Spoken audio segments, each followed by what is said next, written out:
Welcome to Our Heritage. We're so excited today. Our first guest is Miss Yvonne Clay. She's president of the Coffee Atkinson Retired Educators. Welcome. Thank you. It's good to be here. We are wanting to hear a little bit about retired educators in the state and in Coffee County. Okay.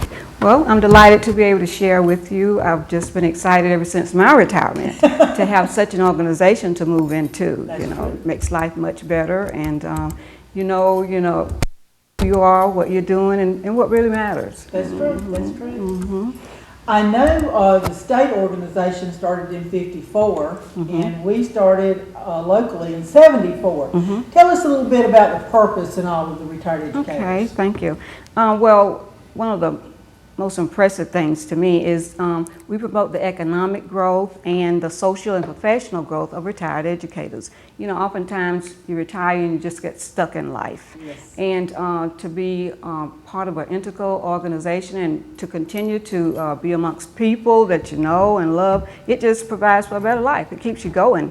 We don't want to go home and just sit down. No. As our predecessors would say, when you sit down, you go down, and we don't want to go down. Another thing that's really beneficial is we are kept abreast of the legislature that has so much to do with the life of retired educators. Yes.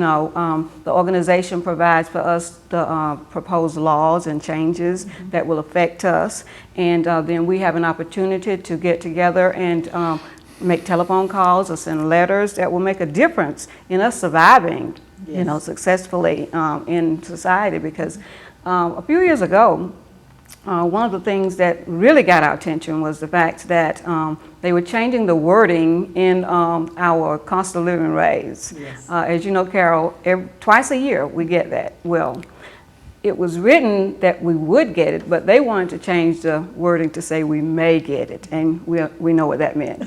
We probably would not get it. So those are the kinds of things that we try to keep up with legislature-wise. And we have good people there who represent us, and they keep us in touch. Our state officers are on the ball, so when something comes up, we're aware of it, and we're ready to jump in and do what we can. Another thing is that it provides for us an opportunity to stay involved with community. You can't, you shouldn't live in a community and not be a part of that community. But we as retired educators, we know what's going on in the community, and then we become a part of what's going on so that we can make a difference for our community. That's one of the top things, in my opinion, that we do, that we promote as an organized teacher retirement system. I totally agree, because if you're not involved, you're moving backwards. What are some of the things that the local organization does in relationship to this? Okay. Well, first of all, we are very attentive to the community. We talk to each other. We still visit schools. We go in there and we volunteer there. I think that's one of our loves, and we can't help that as educators. But we go to the schools. We're involved with parents. At church, we talk about education, about what's going on, and then we realize that, hey, something needs to be done about this or that. One of the things that we're really proud of is our Brown Bag Project. Yes. Kids have holidays, teachers have holidays, and it's amazing how many of our children in the community don't get the meals that they get when they're at school. So what we do as retired educators here in Coffee and Atkinson County is we prepare brown bags for the children, and we load them up on nutritional snacks, and then some snacks, a little bit of candy in there, but we always balance it out with something that will, that's good for their bodies. And we do that every holiday, the long ones and the short ones. We want to make sure that they get what they need, and don't suffer because they're on a vacation. Vacations are supposed to be fun. That's right. So we do that. And then another thing that I'm very proud of is we provide scholarships. Yes. Every year we provide scholarships for students who are graduating and going to college to pursue a degree in education. So we are responsible for the ball to keep rolling, and I'm very proud of that. It's just a good feeling when you know that you still matter, that you are an integral part of what's going on.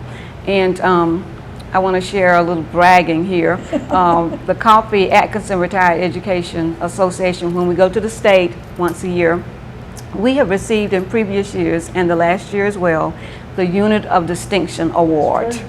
And there are several, about 13 entities to that award, am I right? I think so. And I'm not going to try to list them all, but it's hard work, and we get the work done. And we put on our unit of distinction ribbon during the convention, and you know, everybody sees you and know that, right, it just tells you these people have really worked hard. And we have a large group here in Coffee Atkins, and if you probably need to give that number, Carol, because I think at the last count we had like 327. Wonderful, wonderful. And that's a part of the challenge to get that unit of distinction. You have to have a 10% growth. That's right. Every year to get it, and you know, it gets kind of hard sometimes. Because believe it or not, some people don't join. That always fathoms me, because people that have been in education all their life, all of a sudden, don't want anything to do with it. And that's just strange. And that was one of the things that they worked to change the name back in, I think, 1958 or somewhere in there. It was the Georgia Retired Teachers Association. Right. But to be more inclusive, the name was changed to Georgia Retired Educators. And we know that nurse, that secretary, that lunchroom worker, the maintenance guy, the bus drivers, they're all an integral part. Yes. You can't have school without them. That's right, and it just made it better, and so that was just a big plus for us, and it means so much, you know, because it teaches students that I got to respect everybody. Everybody matters, and I can learn from this person or that person, you know, and those are things that really have to be taught. You know. They really do, especially in our society today. One of the things that I noted that we do is community service hours. Yes, now. And it doesn't matter who you do it for. That's right. That's right. I tell you, one of our volunteers told me that one of the churches in the community sent them a big bowl of fruit out to the hospital for the auxiliary workers there, because we have so many retirees that work there, not only educators, but boy, and you know, just bringing joy and continuing to serve. It just blesses your life so much. Now, I get joy out of my volunteer time. I volunteer here at the Heritage Museum. And we appreciate it. And boy, so much, you know, just being here, you know, walking around, reading and looking, you know, and just saying, wow, look where we've come from. Look how this was used, you know, and I just love it. I do. And one of the most exciting things is when somebody come in, you know, and I got an opportunity to say blah, blah, blah, blah, blah, you know. One of my big ones is my dad used to dip turpentine. And, you know, that's one of our first things from the museum, and I can tell them a little bit about that, you know, and they're amazed. But, you know, volunteer, just, again, I don't want to use the word overly, but blessed. It's what it does for you. You know, and we're raised to know that you can't give without receiving. So when you're helping somebody and not looking for something in return, you know, it makes you feel good. It really does. Is there anything else you'd like to tell us about the retired educators? Yes. I mentioned our annual convention. Well, we get a new president every year. And a good thing about that is they serve as president-elect the year before they serve. So they learn the ropes and they're ready to run. Well, this year, our president is Mr. James Hyman. And along with the new president, we get a new overall working theme, a working purpose. And this year's theme is Soaring with the Eagles. All right. And the emphasis for us is healing for heroes. And that is going to be where we raise money to help our veterans. You know, so many of them lost limbs, you know, and lost fellow soldiers or their people right beside them. And they suffer because of these things, you know, and they need help. And oftentimes the money is not there. So we have been challenged, each of our local units, to give a minimum of $100 to go toward that project. And it's just a worthy project, as all of them have been. Right. But I think this is one that's very special, because most every family has had someone have been touched by this anyway. But what I would like to do, if we just have a minute, is read our mission statement. I don't want to make a mistake, so I'm going to read it to make sure that I'm giving it correctly. And this is the Georgia Retired Educators mission statement. The GREA mission shall be to unite retired educators in Georgia for fellowship support and educational community service, and to improve benefits for all retired educators through cooperation with local, state, and national organizations. And our motto, fellowship, service, and support. That's right. Thank you. And thank you so much for being here with us today, Yvonne. I have enjoyed it. I've enjoyed it. We'll be right back.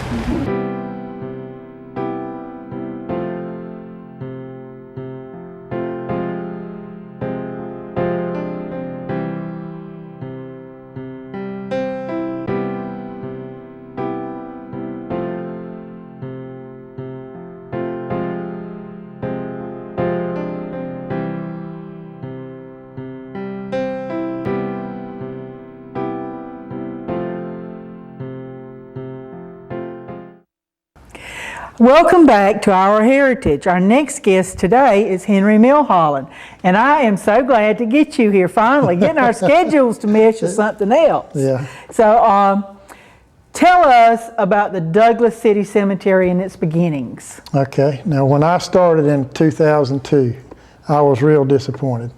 There was no documentation of how our cemetery started. Wow. And to make it worse, they didn't list who was buried at the cemetery, only who owned plots. Oh. So we had work to do. So over the years, I've kind of put together a little bit, done a little research. I know our cemetery started with David Kirkland being buried there in 1865. Okay. David died in February of 1865 and was buried at Antioch Church Cemetery in Pearson in Atkinson County. Douglas City Cemetery started a couple of months after he was buried, and his wife Sarah moved him to Douglas. Ah. Now, we're pretty sure that the land there was owned by the Gaskins, and then the Kirklands, and then the Petersons. So in 1865, when that started, they started a white section and a black section. Both were relatively small, less than an acre. As time went on in 1934, and she's going to come up a lot, Vicey Peterson, Yes. the wife of Benijah Peterson, Right. she was very instrumental in making our cemetery grow. For one thing, the Gaskin Avenue, Gaskin went to the cemetery, but it was a clay road. And in bad weather, you couldn't get there. So she made sure that road got paved. She put her money down. She got it done. But also in 1904, Ada Clements, her sister Alice Terrell, were instrumental in landscaping the cemetery. They went along with the ladies of Douglas. It wasn't a garden club, it was the ladies of Douglas, are the ones that put those tall Italian cypress trees. Oh, I love those. The arborvitae that goes around the historic section. But to start with, it was the Gaskin farm. And the Kirklands, who Vicey was a Kirkland, Right. married Benijah Peterson. And in 1934, she gave 2.5 more acres to the black community for free burial and 2.5 acres to the white community for free burial. That really got our cemetery going. The black section was run by the McLean family, Okay. the McLean Funeral Home, Okay. up until 1968. In 1968, they turned it over to the city, and the city took control of it. In 2002, when I started, that's when we limbed it up and started doing more research out there. And to jump ahead a little bit, in 2005, we finally got it closed. It was full. We had to go through a process to get it closed. One of the first things that we did was hire the Chicora Foundation out of Columbia, South Carolina, Dr. Michael Trinkley. And he and his crew came in and they found 1,346 graves that we didn't know about. Wow, that's a lot. We got them GPS documented, everything's like it should be now. And we officially had a ceremony and closed that section in 2012 with a headstone that the city provided as a monument out there. It was a good service. I'm glad that we were able to do it. Juanetta Boulder was at that time my department head, and she was very instrumental in helping me get everything